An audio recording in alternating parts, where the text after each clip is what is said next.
I'm assuming that you've mastered our previous worksheet on identifying fractions. Today, we will be going over improper fractions. The definition for an improper fraction is a fraction that involves the numerator, which is the number above the fraction bar, being larger than the denominator. And in the event of the numerator being equal to the denominator, which you have already been exposed to previously, that when the numerator and the denominator is the same, it always equals to a whole, which is 1. Alright, so you see here on the sticky note, it says think about division. So what we have here is 3 over 3, meaning we can divide 3 from 3, which we will get 1. But what if we change the number to 7 over 7? Will it be the same? Of course it does, because you're just dividing the numerator and the denominator. What about 3,890 divided by 3,890? It's still the same. You still get 1 as your answer. Alright, moving on to our first question. Avery wanted to host a mini party with Melissa this evening at her house.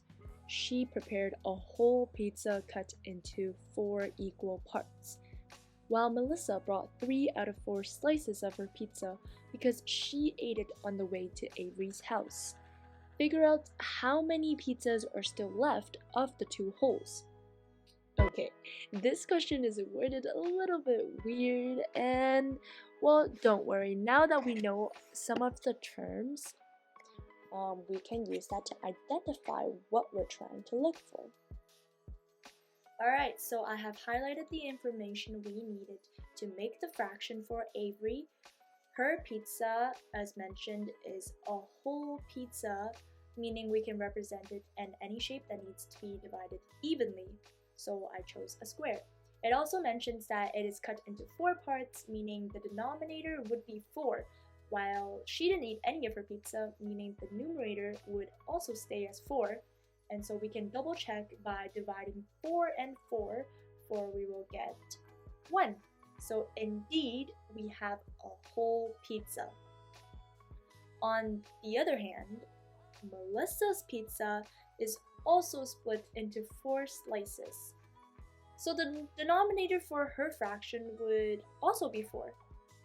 But an important thing to know is that when adding fractions, you need to have the same number for the denominator. So if one fraction has a 3 as its denominator, the other fraction you're adding or subtracting it from also has to have 3 as the denominator, or your answer will be wrong. I will return to this and explain why in our future lessons, but I can give you an example for now. So let's say we have 4 over 3 and 4 over 2 as our fractions that we need to add. So one thing you notice is that the denominators are different, so then they don't share a common denominator, meaning we cannot add them. Because if you were to think it as your friend has a pizza split into 3 parts and you have a pizza split into 2 parts, it would be unfair. And so in this case, we would have to find the common denominator, so a number that both 3 and 2 can be multiplied to. So what's the lowest number that 3 and 2 share in common? Right, it's 6, because 3 times 2 is 6 and 2 times 3 is 6. And I wouldn't go too far with that yet because there's a lot of steps required for this. So our lesson today doesn't really go over the common denominators or how to find them, but we will definitely come back to this in our future lessons. But for now, we are just going to return back to our question about Avery and Melissa's pizzas. So knowing that Melissa ate a slice from the 4 slices, there won't be 4 slices anymore. There's only 3 left, right? So then we will change the fraction to 3 over 4. Melissa's pizza would have a fraction of 3 over 4. Going back to the question, it asks how many slices of the pizzas are left of the two wholes. The two wholes, if you remember, just refers to a whole pizza that wasn't cut or eaten. So originally, they both would have 2 pizzas altogether, but because Melissa ate hers, now there's less than 2 wholes.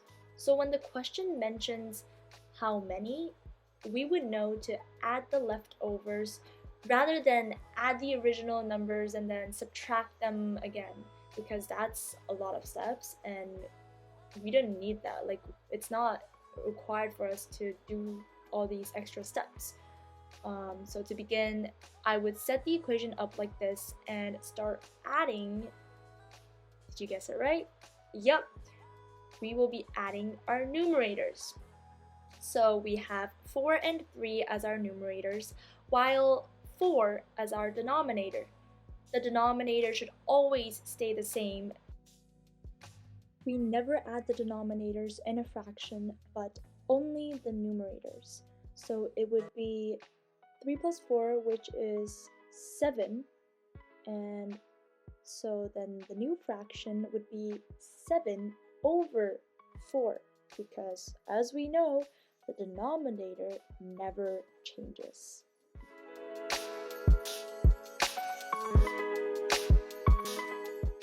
And here, everyone, is an improper fraction that has a numerator that's greater than the denominator.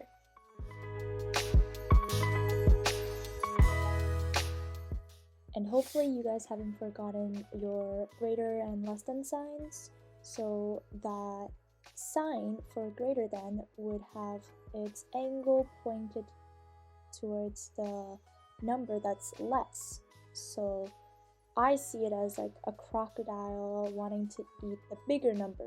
So the mouth would be opening to the larger number, which is 7 in this case, and then you see that angle, that like sort of vertex, yeah, it's pointed towards the smaller number. So we know 7 is greater than 4. Okay, now we will write our concluding sentence, meaning that will be what we say as our final answer is.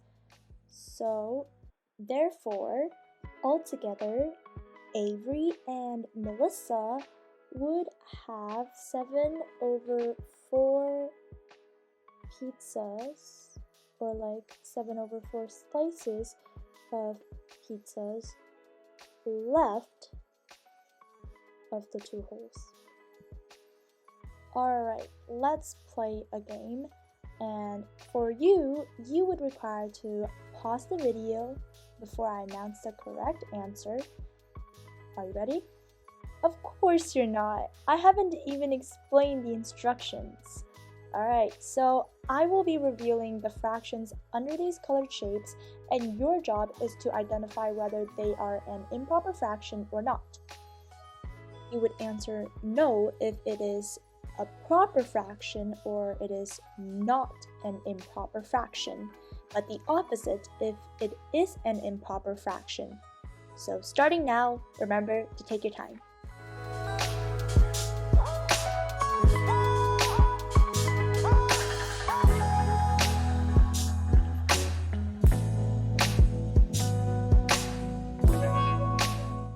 Alright, time is up.